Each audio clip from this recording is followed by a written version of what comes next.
ভবন পুড়িয়েছে, এর থেকে দুঃখের আর কি থাকতে পারে? যেহেতু যে স্মৃতিটুকু নিয়ে আমরা 2 বোন বেঁচে ছিলাম, সেই স্মৃতিটুকু সম্পূর্ণ পুড়িয়ে শেষ করে দিল। এবং সেখানে তারা রুগী ডান্স করে, আগুন দেয়, আর যেভাবে জাতির পিতাকে তার মোড় ভাঙে এবং তার উপরে অবমাননা করা, যাদের ভিতরে এতটুকু রক্ত আছে, বাংলাদেশের মুক্তিযুদ্ধের এতটুকু চেতনা আছে, তারা কি এটা সহ্য করতে পারে? সেজন্য বললাম যে আমাদের তরুণ সমাজ, যুব সমাজ, তাদের কাছে জানতে হবে যে বাংলাদেশ কোথায় ছিল আর আমরা কোথায় কত উন্নত করেছিলাম। আওয়ামী লীগ না আসলে তো কোনোদিন এটা হতো না। আজকে যে সবকিছু ধ্বংস করা হলো, সেটা কেন করা হলো? এই কারণে বলা হয়েছিল যে নিত্য প্রয়োজনীয় জিনিসের দাম বেড়েছে, সেই জন্য মানুষ বিক্ষুব্ধ। এখন কি অবস্থা?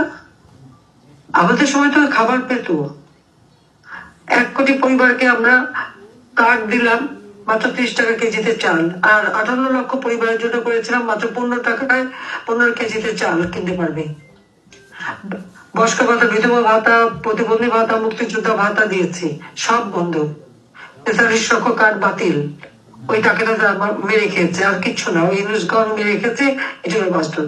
তো আমার ওখানেই কথা যে আজকে যে অত্যাচার নির্যাতন চলছে এবং অবমাননা করা, শিক্ষকদের গলায় জুতার মালা পরানো, ছাত্রছাত্রীদের প্রিন্সিপালকে নিয়ে গাছের সাথে বাঁধা, পুলিশকে মেরে পা বেঁধে ঝুলিয়ে রাখা, আওয়ামী লীগের নেতার সেই গাজীপুরের জুয়েল, আমাদের জেনারেল সাধারণ সম্পাদক সহ অগণিত নেতা কর্মীকে হত্যা এবং পা বেঁধে উপর দিকে, ঠিক মানে মানে একটা কষার দোকানে যেমন পা বেঁধে ঝুলে রাখে, এই ছাত্র নামধারীরা, অস্ত্রধারী এবং ইউনুসের এই মাস্টার মাইন্ডরা ওইভাবে ঝুলিয়ে রেখে পুলিশকে, আওয়ামী লীগের নেতা কর্মীকে হত্যা করেছে এবং নির্যাতন করেছে। এটা কোন ধরনের কথা? একটা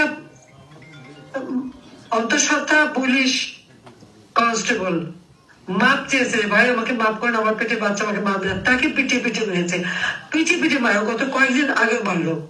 তারপর হিন্দু, বৌদ্ধ, খ্রিস্টান কাউকে তো বাদ দেয়নি।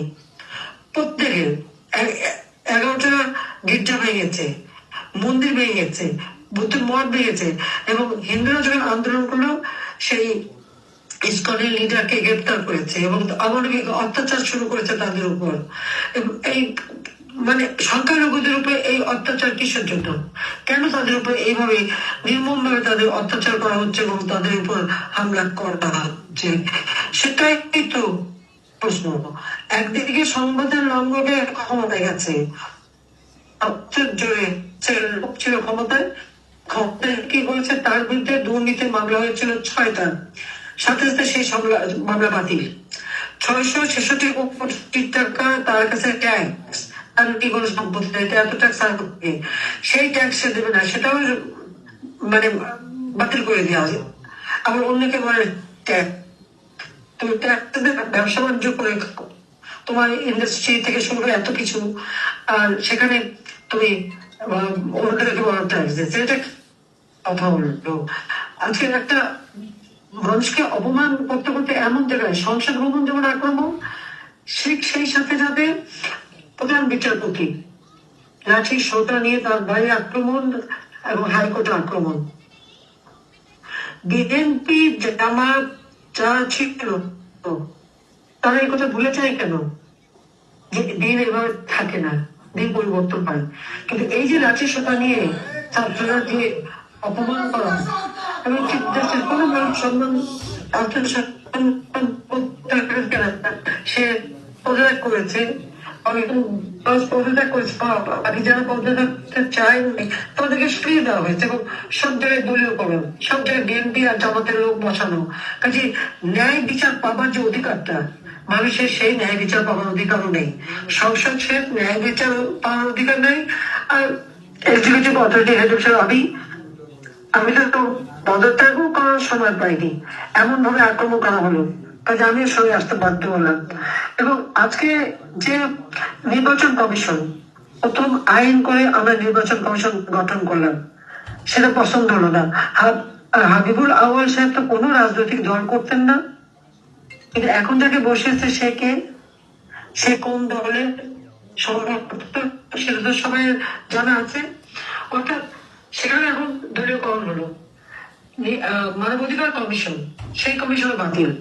পাবলিক সার্ভিস কমিশন, তাদের সবাইকে অপমান করে তাড়ানো হলো।